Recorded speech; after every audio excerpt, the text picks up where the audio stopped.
কৃত্রিম উপগ্রহের পর্যায়কালের রাশিমালা। তো আমরা কৃত্রিম উপগ্রহের বেগের রাশিমালা থেকে পাই v √gm/r+h। এখানে r হলো পৃথিবীর ব্যাসার্ধ আর h হলো পৃথিবী পৃষ্ঠ থেকে বস্তুর দূরত্ব। তো পৃথিবীর ব্যাসার্ধ, পৃথিবীর কেন্দ্র থেকে পৃষ্ঠের দূরত্ব আর পৃষ্ঠ থেকে বস্তুর দূরত্ব h।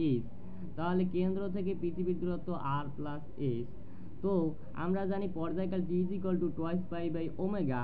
আমরা জানি যে ওমেগা r = v। তো আমরা r দ্বারা যদি গুণ করি উভয় পাশে, তো r এর মান হলো r+h। তো omega r, v = omega r, omega r এর পরিবর্তে লিখতে পারি v, মানে ছোট হাতের r। তো 2πr+h/v। তো এখন আমরা v এর মান যদি বসাই দেই, তাহলে 2πr+h/√gm/r+h।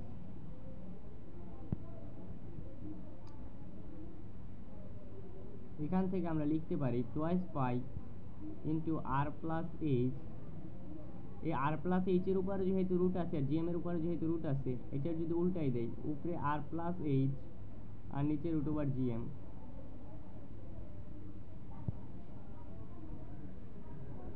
2π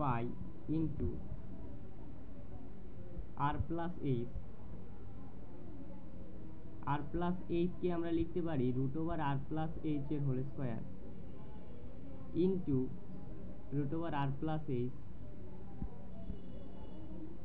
√r+h/gm।